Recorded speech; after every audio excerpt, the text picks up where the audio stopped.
it's made its way to Ontario is having auctions for rental housing properties related to students, where the landlords will post that they've got a house. They'll say, everybody come over at whatever, 2 p.m. on a Saturday. They'll literally have them in the front yard and say, okay, who's bidding what? Let's start the bidding at $1,500 a month for this.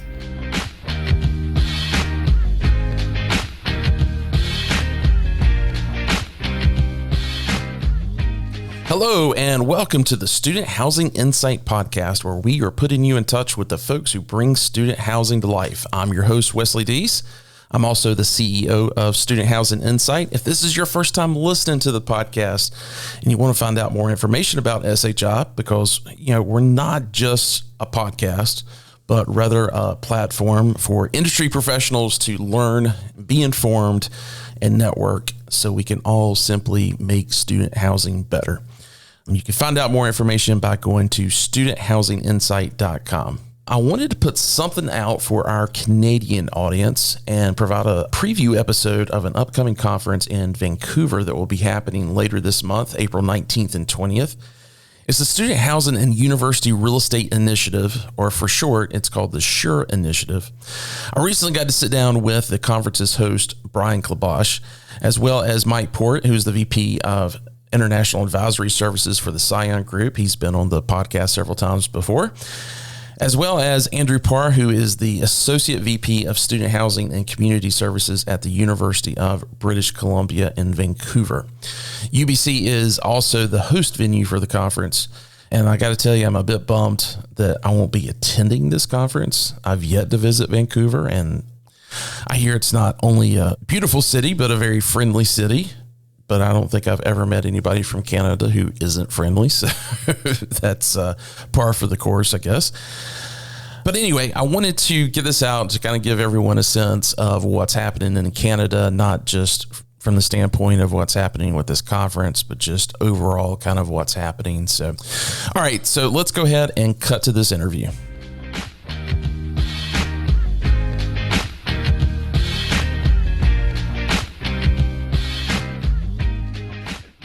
Well, gentlemen, welcome to the podcast. How's everyone doing? Great. Good to see you today. Very good. Great. Good to see you, Yeah. Well, Brian, good to see you. You've been doing student housing conferences for a couple of decades now, and no stranger to this sector at all. But I think this is the first time I've had you on the podcast, isn't it? It is. And it's a true delight to be here. I'm a big fan of your podcast, by the way. Well, I appreciate it. Really quick, you've got a couple of gentlemen that you want to introduce, but for those that may not know about yourself, about CAPRE, and of course this new venture, SHURE, that we're going to talk about, go ahead and give us the background on that. Yeah, so the SHURE Initiative is a new platform for media membership and events on student housing, university real estate at a global level. I've been in this space since 2006, the B2B business space. So I'm going on 17 years of being in this industry.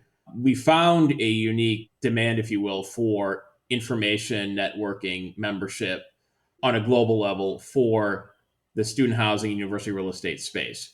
And it came together as SHURE, the Student Housing University Real Estate Initiative. We felt we could do something a bit different here in the market by positioning this as an initiative with a mission statement. And our mission statement is to improve student lives and enhance the built environment in university neighborhoods. We're focused on three key regions: Canada, the EU, and then the Indo-Pacific region.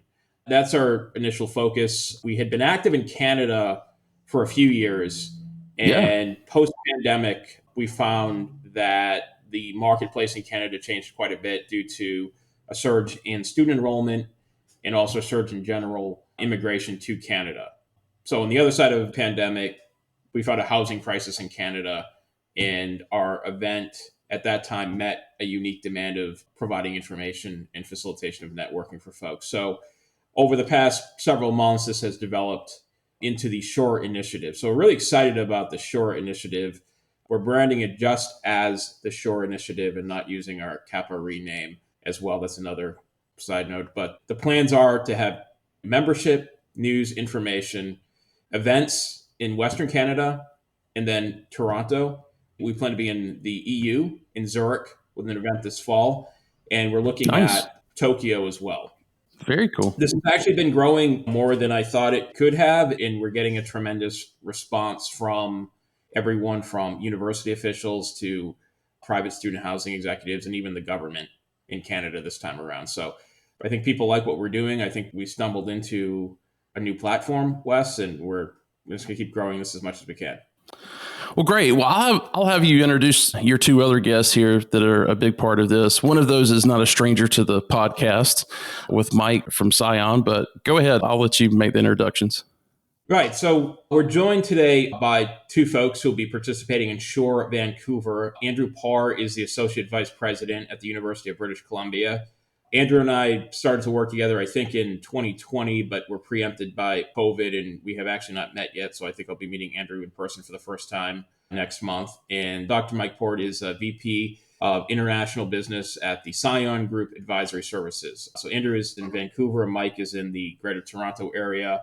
And both of these gentlemen have been wonderful to work with in growing our platform in Canada. Both very progressive, very innovative, two of the smartest folks I know in the industry. You need to meet more people, Brian. Putting us at a high standard there. Mike, if you would, and again, welcome back to the podcast. We've had you on here before, and you've been at a couple of our live events, and we've taken some recordings from that and used them on the podcast before as well. And thanks for everything that you've done with us in the past from that standpoint. But if you would, describe a little bit for our audience. I mean, we do have a big group from Canada that listens to us every single episode. It's not quite as big as it is here in the US, but I think for those who don't know about the Canadian market and what's happening there, can you give a little bit of an overview so we can catch them up to date?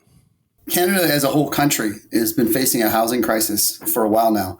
And it's not even just the usual what you hear about an affordable housing crisis. It's just, there's just flat out not enough housing at any level in most of the country right now, and especially the bigger cities. And the bigger cities in Canada is where our universities are.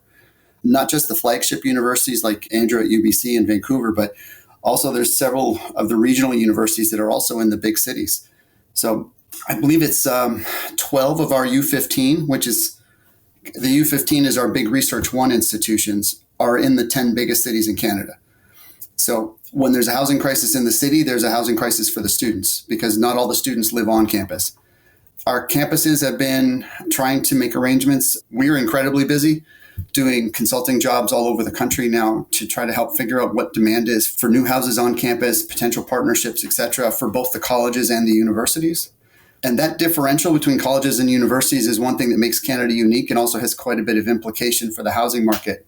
Because universities and colleges in Canada, they're not interchangeable words. If you're going to college in Canada, you're going to what in the States would be like a community college or a polytechnic. Right. They're fantastic schools for what they do, but it's different than the universities. The universities have a different mission. And that's has impacts with the students because we're dominated with huge populations of international students coming in right now, which is great for the overall business of universities and colleges. But that population has really shifted. And so the population is now, of our international students coming in, it's now 40% students from India as of the 2022 data. And the Chinese students have dropped to 12%. And 10, 12 years ago, China was closer to 30 and India was closer to 10, to give you an idea of that shift. And students from India come with 10 times less money than the students from China did. And so the implications for that in housing is they simply can't afford the kind of housing that was traditionally put up, both by the campuses and off campus. So working with the students and the colleges and the universities to figure out ways that we can design student housing that's both financially feasible, whether it's on campus or off campus, but also something that the students can afford and get the most out of, which a lot of times means higher density, shared rooms and things like that. And the students actually have asked for that, even up to the graduate level. Gotcha. So that's been a big shift in terms of the housing crisis. And then the other big deal is that BC has been probably the most progressive government in this, in supporting the universities and the colleges with low interest loans and occasionally grants and freeing up a little bit of the flexibility in public-private partnerships to get more housing on campus. Because the basic equation is every student you put on campus gives a bed to that student, but it also frees up a bed in the city. And then that helps the city out too. Great. I want to go back to something you mentioned there a little bit about international students and park it there for just a quick second, because you and I have had conversations about international modality and how that is changing both through the pandemic and also with geopolitical reasons behind it as well. Can you kind of give us a little bit of update on, I don't know if you've got numbers in front of you that you can use or some stats that you're familiar with, but can you give us a little bit of idea of what the outlook is looking like for international students over the next 5 years coming to Canada? Yeah, I was actually just doing a report about this yesterday, and the 2022 stats just came out a few weeks ago. So we have right now in the college population, we have a total college population of a little under 800,000 students. Almost 250,000 of them are international students.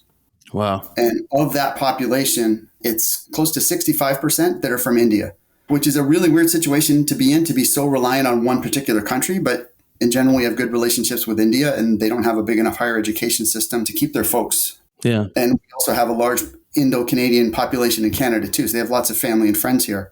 So that's the biggest shift. And even at the university level, it's not quite as extreme towards any particular country, although India is the leading country and China is dropping. But the Philippines, Brazil, and Nigeria are all pretty quick risers as well.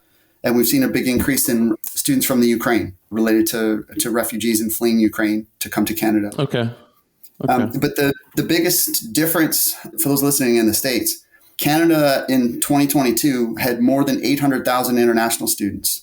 As a gross number, that's almost as many as the United States. And the US has 10 times the population.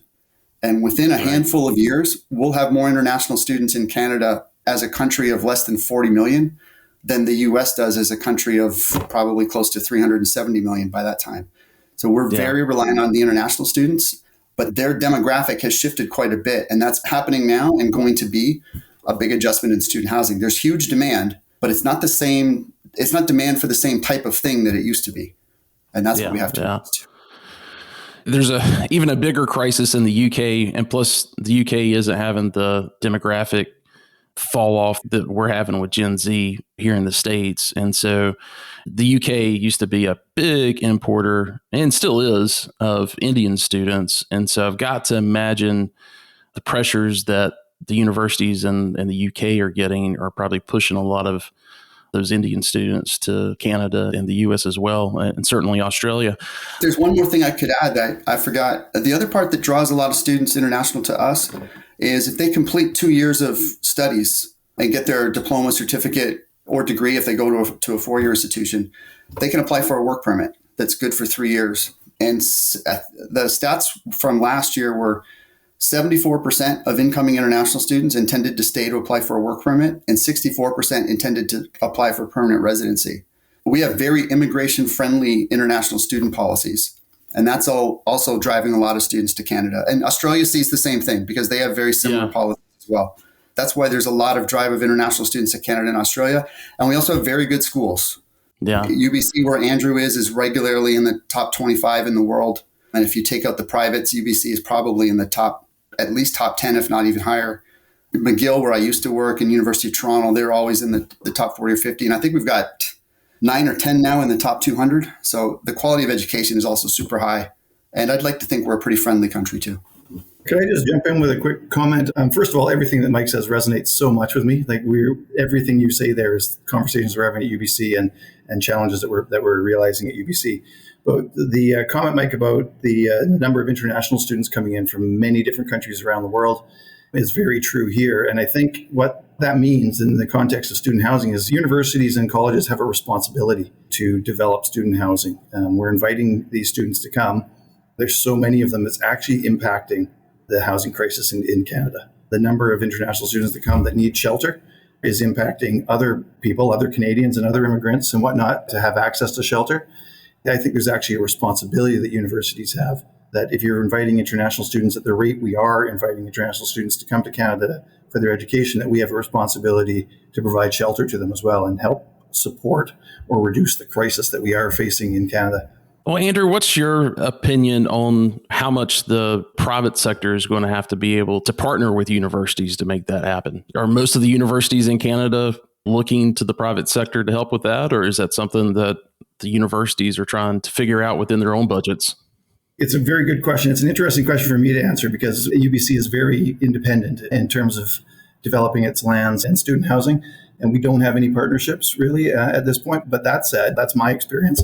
I think is absolutely essential. And we're seeing increased opportunities. And I'm sure the SHURE event is going to expose a lot of those opportunities and make some really helpful connections for independents and third-party operators and developers that maybe are developing other types of housing to get into or look at opportunities to get into purpose-built student housing and partner with universities and colleges across the country and across the United States as well to support this challenge I think that we're facing. Yeah. Mike and Brian, you guys are a little bit more familiar with the P3 process in the U.S. And of course, there's bond ratings and things that have to go behind it. A lot of reasons that the universities look to do that. A lot of times you'll see a 501c3 created separate from the university. Is that process very different in Canada when it comes to P3? Or if there's a developer in the States right now that is kind of scratching their head saying, maybe Canada makes sense, what kind of differences could they see in that process? I'll let Brian talk in a bit about the campuses with land trusts and trusts focused on construction because he probably knows more about that than anybody. The 501c3 is a U.S. tax foundation related to the campus, things like that. Obviously, if it's a U.S. tax thing, we don't have 501c3s. We do have some things that are similar in general principle, but the evolution of P3 deals in Canada has been really interesting. Several of the colleges in Ontario did P3s on a basic land lease. Developer came in, put up the building, ran the building for the college, and Bob's your uncle. It was a relatively simple deal. The colleges wanted housing and they got housing. And those deals were good for what they were. Mm-hmm. Were done at a time when there really was only about one company that could do it anyways. And there wasn't a lot of experience in doing those kinds of things, but that has since changed. Now there's several companies that do those kinds of works in Canada. So the flexibility of the deals is quite a bit different. The investment into them is quite a bit different. Some of the universities or colleges that do them are quite invested in the project. It's no longer a simple of, okay, we'll rent you a chunk of land over here, do your thing because we need beds for students. Although that can be a solution on some campuses because maybe for a certain population, that's all they want. But when they want to focus on the first year housing, we do have those arrangements now with developers and universities and colleges where the institution keeps the student life and admissions part, but the developer is providing the funding. And then maybe there's a partnership on investment or there's a revenue share above a certain occupancy point. But the deals are starting to grow in their complexity and their true partnership level. And I think that's a good thing. People have been paying attention to how the deals have evolved in the States. Note the ones that work the best. Note the ones where there were maybe some failures and why those failures happened to try to prevent them from coming up here. It's still evolving. We're nowhere near the point where anywhere near the expertise and the complexities of the States in general. But those deals, mixed use facilities, for instance, there's now 2 of them that have been completed and running a couple of years. One's at Toronto Metro University, where there's 7 floors of a faculty of nursing and health sciences with student housing on top. And Centennial College on the outside of Toronto that's got 4 floors of their hospitality and culinary arts, as well as really, really fancy cooking classrooms and everything else. And the students in that program run the dining hall and the conference center. And then there's 700 students on top of that. So those deals are starting to come up now. And that's good, especially for the urban schools that are very limited on footprint. The mixed use deals are looking more attractive because nobody has as much space as Andrew. So they don't have a place to put things all the time. Just real quick, Brian, what's kind of the typical timeline for a development in Canada? Is it much different than here in the States? Pretty similar in general. From the time you say go, whether you do it as a P3 or whether you do it as a design build on campus, you're typically looking at approximately 2.5 to 3 years, depending on the size and scope of the building. But I'll let Andrew speak to the trust because there's a few other schools using that style as well. And Andrew's been responsible for building several buildings recently, so he can very much talk directly about the timelines and construction issues too. Thanks, Mike. I wish we were 2.5 to 3 years from go to occupancy. We're probably more in the 48 to 54 month range. And that's a little longer than it was before, but probably only 6 months longer than it was, say, 10 years ago. And that's largely to do with each site we build on at UBC is getting a little bit more complex. We do have a lot of land. We're about 1,000 acres, and many of that land is sort of not the academic core. It's the neighborhood development. And we're building student housing both within the academic core and in the neighborhoods. But we have our own internal, basically, municipality process. So the approvals are done internally, but they're still very robust. So we have to go through the design process, a 6-step approval process between our executive and our board of governors, and then the construction process and occupancy. So that's about a 48-month 54 month in a worst case scenario kind of a timeline right now. Gotcha. Is it that way both on residential as well as academic buildings? Yeah, that's a great question. I think it's a little longer on the academic side and Really? student housing. It could be a little quicker in the neighborhoods so in the neighborhoods, we got back up a little bit. UBC has an arm's length entity called UBC Properties Trust, which is our development entity. It's owned exclusively by UBC, and its core purpose is to deliver service back to UBC and develop these neighborhood lands around the university academic core. And in that, they're building all types of housing. So there's market housing at full market rates. There's market rental housing. And then we have a number of initiatives around student, faculty, and staff housing that are discounted in some way. And that's really to address the issues that we've talked about earlier around the housing crisis, allowing for recruitment and retention of high quality professors and staff and students to UBC and giving them housing and shelter at a rate that's affordable to them. Mike was talking about the housing crisis earlier. It is across the country, and it is mostly in the large metropolitan centers. And I would say Vancouver is probably at the top of that, slightly ahead of Toronto.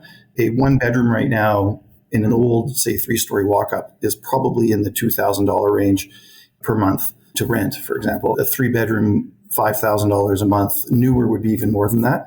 So affordability for students is a really huge challenge as well. So not only attracting these international and domestic students to UBC, but then giving them shelter that they can afford during their academic pursuits is a critical part of our thinking right now.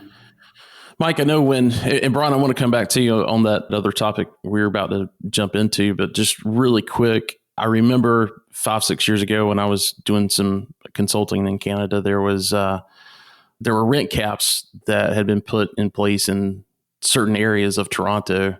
That was a really hot topic. Are we seeing that beyond Toronto now? Is Vancouver dealing with that as well? I'll speak to Ontario first, and I'll let Andrew talk to Vancouver.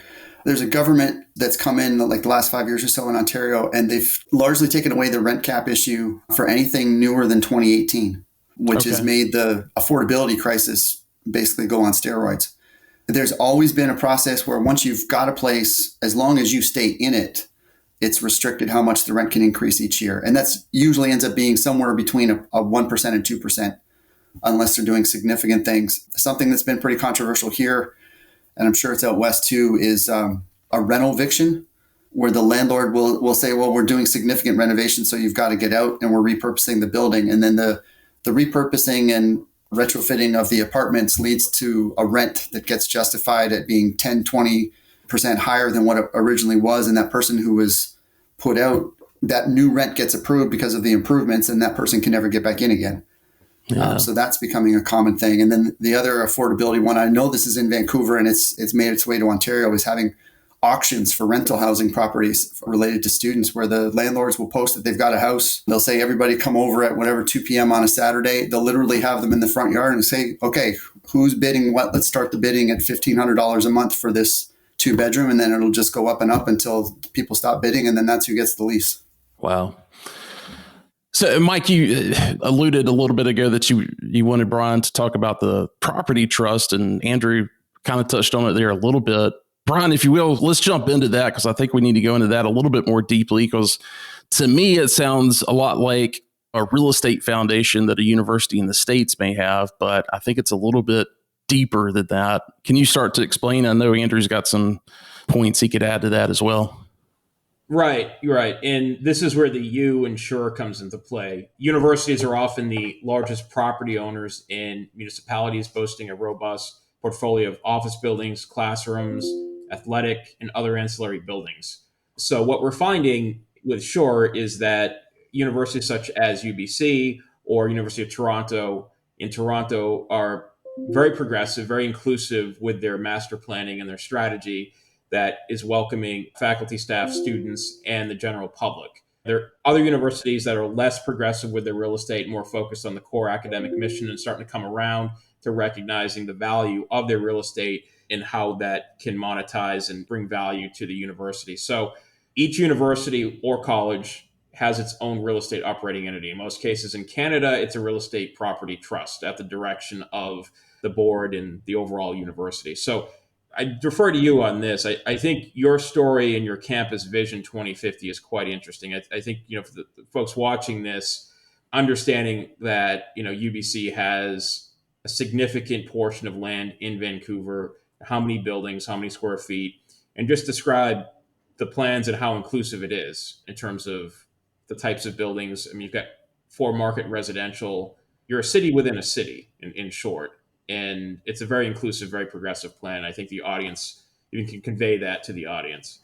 Yeah, a city within a city is probably a good way to describe it. So UBC is made up of about 1,000 acres. It's on a peninsula. On that 1,000 acres, a large chunk of that is actually designed as what we're calling neighborhood lands. It's not part of the academic core.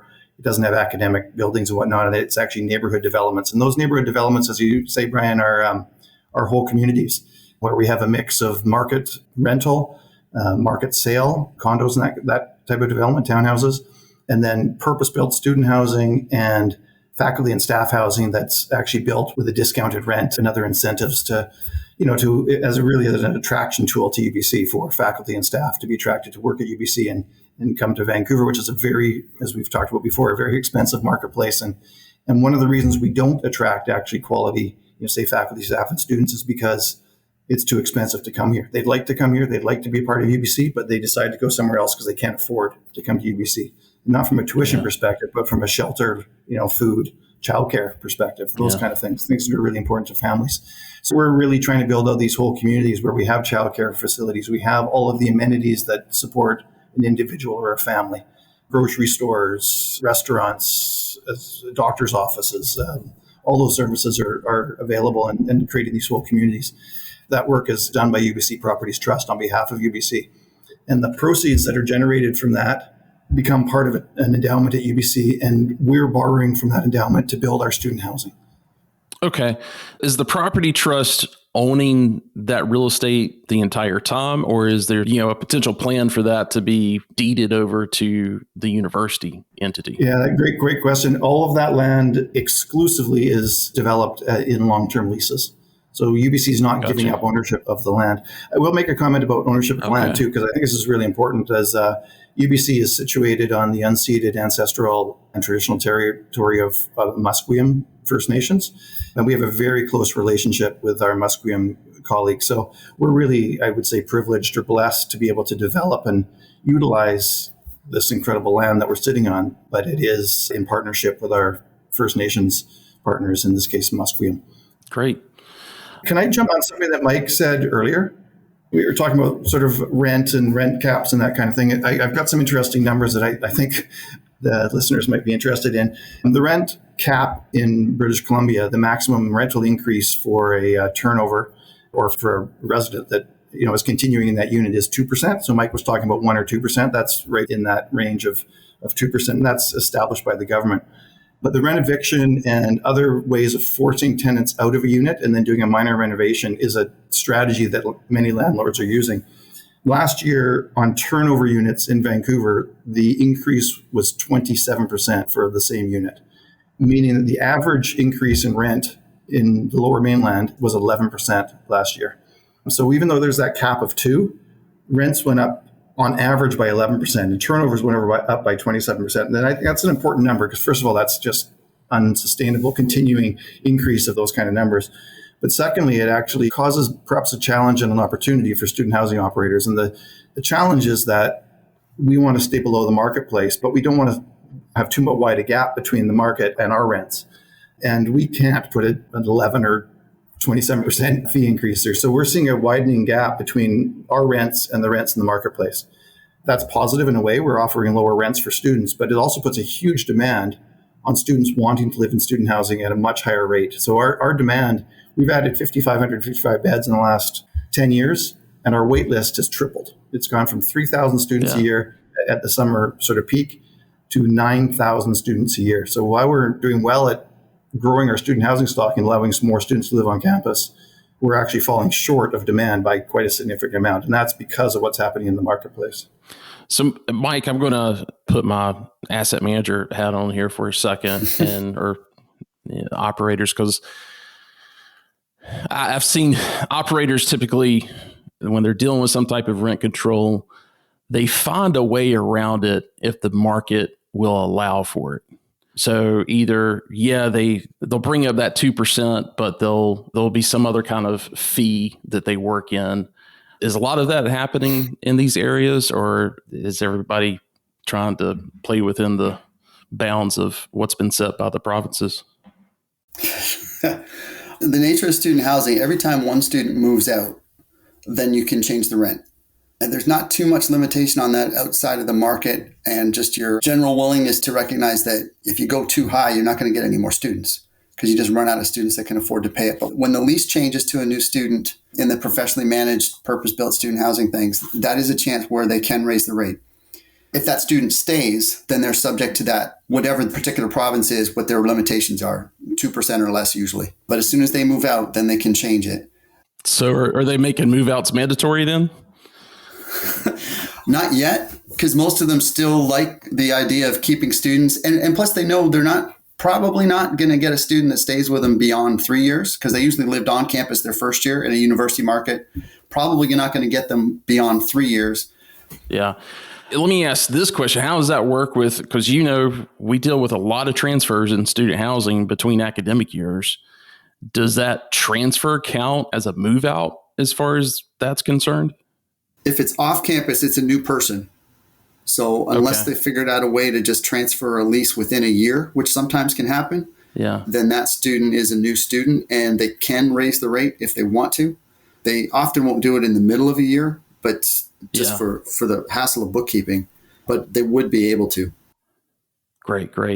Andrew, are you guys on a quarter system or semester system? Semester. The big academic terms are September to December and then January to April. We have a fairly strong summer program as well. So we have a lot of year-round housing. In fact, 6,000 of our beds are on contract students that live with us on a 12-month basis. That really helps the pro forma as well. One of the challenges of student housing, whether you're an in-house operator or third party, is that students often want those spaces for only 8 months of the year. And either you have to charge a premium for that or you're sitting with no revenue for 4 months. So a lot of our development recently has been on 12-month contracts. That was hard to sell at first to students. Now, actually, they love it. Our wait list is longer for year-round housing than it is for winter session housing because they know they have stable housing for as long as they want it. And to the point earlier around international students, we know our international students, there's a 1-to-1 ratio. Every international student that comes to UBC for their first year wants to live in student housing. And 75% of them, probably more now, but 75% in the last study we did, indicated that they want to live in student housing for the duration of their studies, whether that be, the next 3 years or 5 or 8 years or whatever that might be. Yeah. So that's putting pressure not just on that first year experience that many universities focus on, but actually offering upper year and graduate housing as well. And we're trying to meet that objective. Great. I want to get to Brian a little bit more on the SHURE Initiative and some things that are specifically planned out for this conference. Andrew, I know we've got kind of a time crunch here, so I want to be cognitive of that. And is there anything else before you go that you want to share with the audience as it relates to Canada and what you guys are experiencing specifically at UBC? I could just touch on something that we're going to delve into a little bit more and share at SHURE, which is the process that we're undertaking right now at UBC called Campus Vision 2050, which is a long-term planning process for what this institution looks like, both the academic side of the house, but also the neighborhoods and the development, housing development and whatnot over the next 30 years. What do we want to look like? What does UBC want to accomplish in the next 30 years? Looking at things like rapid transit to campus, which we currently don't have, a variety of different types of housing, what the academic mission is, and what kind of investments we need to make in the academic world. All of that's being considered. And there's a significant community engagement process that's underway around that. And what we've heard remarkably, actually, almost exclusively, is that access to affordable shelter is the number one issue for faculty, staff, and students, ahead of anything to do with sort of thinking about the academic mission. So one of the debates UBC is facing right now is the development of housing actually supporting is it superseding the academic mission? Is it supporting the academic mission? Some academics will argue we're investing in housing and we're not investing in the academic mission. I think most people are arguing that access to housing that allows for faculty, staff, and students to be successful is supporting the academic mission.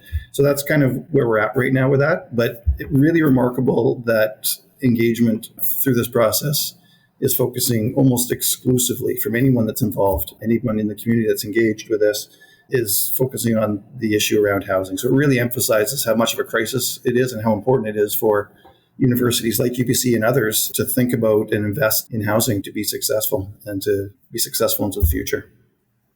Great.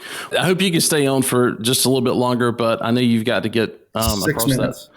that 1,000-acre campus. So, Thanks, Wes. Yeah, thank you. Brian, a little bit. Could you just we'll make sure we've got a link and everything in the show notes where they can register. But can you give the audience a little bit of background on who should be attending, what the dates are, and what to expect? I don't know if you've got room rates worked out with local hotels or anything like that, but can you share a little bit on that? Yes, well, so all very good questions. The event, it's a 2-day event. There's a third day bolt-on, which UBC is hosting as well, but opening act is April 19th. It's an event, we call it CapTech, Canada Property Technology Exchange. The first day, a single track event about property technology with the thesis that technology is improving and enhancing landlords' experience in the operating environment. And on the flip side of that, the tenant experience. So day one, April 19th, all about property technology that is in some way touching the experience of the owners and managers and operators, and then the tenants. That's one track. We have entertainment on the night of the 19th. The 20th is the main event. We have 2 tracks concurrently. We have the university real estate track, which will cover all types of activity happening on campus, from retail to building affordable housing to academic buildings, P3s. Then the second track on the 20th is housing for student accommodation. We get into discussions about raising capital, investing in off-campus student housing, or entertaining partnerships on campus.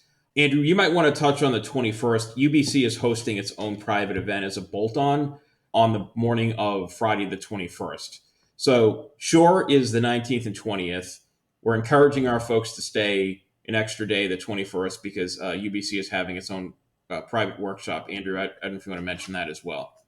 Yeah, we do a lot of work with the provincial government on student housing, and Mike touched on that earlier. Our government has invested $100 million into student housing in the last 7-8 years or so. And we've been really involved in that work with the government. We're doing a workshop at UBC, as Brian says, an attachment to this on the Friday, where the government and public sector institutions are coming together to have a conversation about student housing and the next tranche of investment and that kind of thing. So lots of work that we've done in the last 7 years on this. And this is just the first in-person workshop that we've had since COVID. So we're looking forward to getting together and network and be with our colleagues from across the province and others that want to participate, and total focus on student housing and how government can help support those developments through financing, grants, and other things. So yeah, that's the add-on. Glad you guys were able to open that up and coordinate it all at the same time. That sounds fantastic. Well, yeah, we're hearing, I'll just add quickly, we're hearing from participants that they're really thrilled to have this 3-day event, this concentrated event, and be able to kind of maximize their investment in travel and time to have all of this together. So it's come together nicely. Is there dual registration for that? Or if they register for SHURE, they automatically are registered for that? How does that work? The Friday event is actually intended to be for folks that are attending from the province of British Columbia, from public sector institutions. So it's a government-sponsored, event, and led by the government in partnership with public sector institutions for PSIs in the province to participate. So that's kind of the focus, and there's no cost except for the cost of travel and that kind of thing for that event. Gotcha. Okay, great. Well, Brian, I want to talk with you a little bit more just on the mission of SHURE and kind of your vision. You talked about some other locations that you're doing. Give us some feedback on what you're hearing from folks. Yeah, we are getting a tremendous response from the universities, the colleges, the private sector building housing as well. We set this up as an initiative, the SHURE Initiative, the Student Housing University Real Estate Initiative, with a mission statement. What we found through the conversations of our prior events is listen carefully to what our speakers are talking about. It's really, the goal here is to make the experience of going to college, going to university better for students, to make it more accessible so that they can have a better future. So that's where the mission statement of improving student lives comes into play.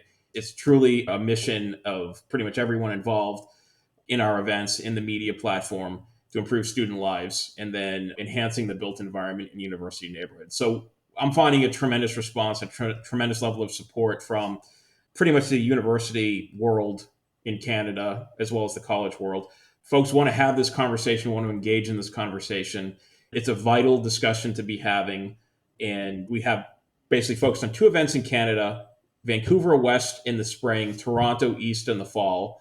We have plans to take this to the EU and have an event in Zurich, October 10th for mainland Europe. And then we're again exploring potentially East Asia, the Indo-Pacific region. So SHURE will focus on Canada, EU, Indo-Pacific. And we're in the process of growing this out. We're learning a lot about what universities, the issues universities are encountering post-COVID and how the private sector is responding. I think this is a platform that will grow and a membership that will grow. The website itself will become... Yeah, talk a little bit about the platform, because this isn't just live events that you're hosting. You're really putting together a platform of resources as well, from what I understand. Right. We're building a website, and the goal of the website is to be a central location for folks like Andrew, folks like Mike, to share best practices on a global scale. So Andrew might be able to connect with his colleagues in Europe, in Japan, and South Korea about what's happening with, master planning, with P3s, and then with housing and accommodation. So ultimately, this will become sort of like an alumni group, if you will, for folks who work in university planning, university real estate, and the broader student accommodation sector to share best practices, share ideas. We're looking to make the website as interactive as possible with all types of media, pictures, video. We're looking to focus on a few key areas that we see as growing. Renewable energy is a big topic in the university planning space right now. When I say renewable energy, it's everything from EV charging installations to solar installations to other strategies to reduce carbon footprint. We're seeing that modular is a big topic as well, and we're getting traction and interest from modular development companies as a faster way to build to meet the housing crisis. We're going to be doing things quite differently here and focused on a global scale in those 3 areas. Again, Canada, EU, Indo-Pacific. So we're excited about this. Great. And I learn something new every day, and we're getting a good reaction to this. Well, fantastic. Well, guys, thanks so much for the time. I'll make sure I put everyone's email or whatever contact information you want in the show notes so folks that are attending can get a hold of you in advance. And outside of that, any last words you guys want to share? Looking forward to this event. And as Brian said, networking, learning from others and telling the UBC story. So it's going to be a great event. And I enjoyed today as well. Thanks for the conversation.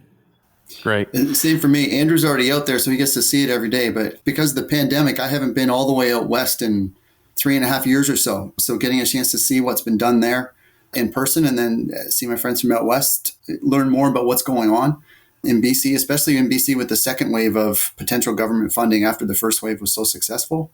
Yeah, that'll be exciting to hear about. Great. Well, I appreciate it, guys. Sorry I won't be there this year, but I hope to catch you possibly in the fall. Thanks very much. Thanks, Wes. Good to see you again. We appreciate your time today.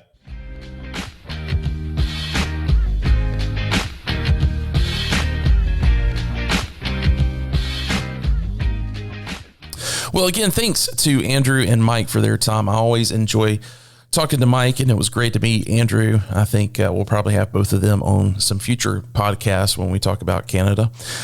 I really hope all of the industry leaders in Canada, at least, will take advantage of this event. You guys have some major challenges ahead of you, and you're only going to be able to overcome those if you're meeting and networking. I hear over and over again that the Canadian student housing market is the same as the U.S. market 25 to 30 years ago. And that's really kind of in the context of there's a ton of opportunity ahead. And something else, from my perspective, that reminds me of the U.S. market 25 years ago when I got into it is that all the companies really seem to silo themselves, at least from the operations side. That's fine on the development side, and I completely understand why. But from an operations standpoint, you guys need to begin coming together and really setting some industry standards. And that's only going to happen if you take advantage of networking opportunities like this. I'm sure I probably stepped on some toes by saying that, but I call it like I see it. Take my advice or leave it. It's free. You didn't have to pay anything for this podcast. So anyway, all right, everyone. Thanks so much for listening. Don't forget to register for our monthly webinar called Shop Talk. You can get more info at shoptalk.info. We'll provide the links to that in the show notes in case you're driving and can't immediately type that into your computer or mobile device. We will also provide links for the SHURE Initiative and anything else that we discussed in the podcast. Take care, everyone. Look forward to seeing you next time.